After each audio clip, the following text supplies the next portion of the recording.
6 महीनों में मार्केट में काफ़ी कुछ हो गया। सितंबर 2024 तक इंडियन मार्केट में रोजाना नए रिकॉर्ड बन रहे थे, लेकिन उसके बाद मार्केट में एक तरफा गिरावट शुरू हो गई। छोटी बड़ी हर कंपनी के स्टॉक धाराशायी हो गए। इस बिकवाली की वजह से निफ्टी 50 अपने ऑल टाइम हाई से करीब 16% गिर चुका है। मिड कैप इंडेक्स और स्मॉल कैप इंडेक्स से दिसंबर 2024 के अपने अपने पीक से क्रमान से 22% और 25% टूट चुके हैं। इससे इन्वेस्टर्स के पोर्टफोलियो को बड़ा झटका लगा है। बड़े निवेशकों की धैर्य की परीक्षा मार्केट में बड़ी गिरावट के दौरान होती है। सिर्फ कैंसिलेशन की संख्या से इस बात का संकेत मिलता है। सवाल है कि निवेशकों को ऐसी गिरावट में क्या करना चाहिए। इस सवाल का कोई एक जवाब नहीं है, लेकिन कई गिरावट देख चुके एक्सपर्ट्स की सलाह आपके काम आ सकती है। 28 फरवरी को ट्रस्ट म्यूचुअल फंड के मिहिर वोरा ने CNBC TV 18 से बातचीत में ये बताया कि मार्केट में बड़ी गिरावट के दौरान निवेशकों को क्या करना चाहिए।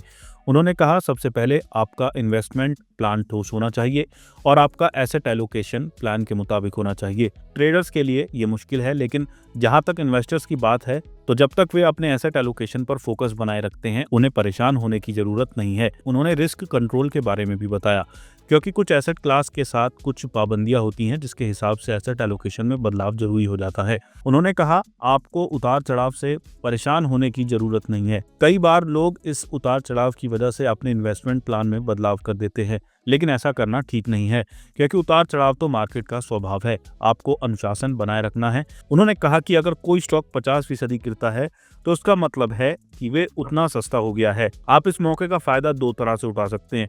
पहला, उस स्टॉक को सस्ते प्राइस पर खरीद सकते हैं। दूसरा, आप अपने पोर्टफोलियो में उन स्टॉक्स को बाहर कर सकते हैं जो पिछली तेजी में चढ़े थे।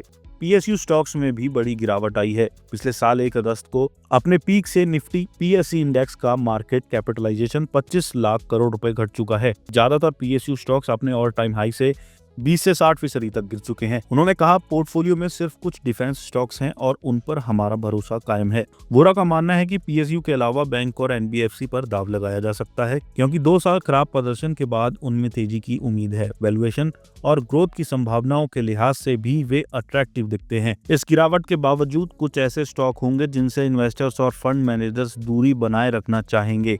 वोरा के मुताबिक FMCG, यूटिलिटी, ग्लोबल कमोडिटी और मेटल से दूर रहने में फायदा है। उन्होंने कहा, हमारी नजरें अर्निंग्स ग्रोथ और अर्निंग्स विजिबिलिटी पर हैं, क्योंकि स्वभाव से हम ग्रोथ इन्वेस्टर्स हैं।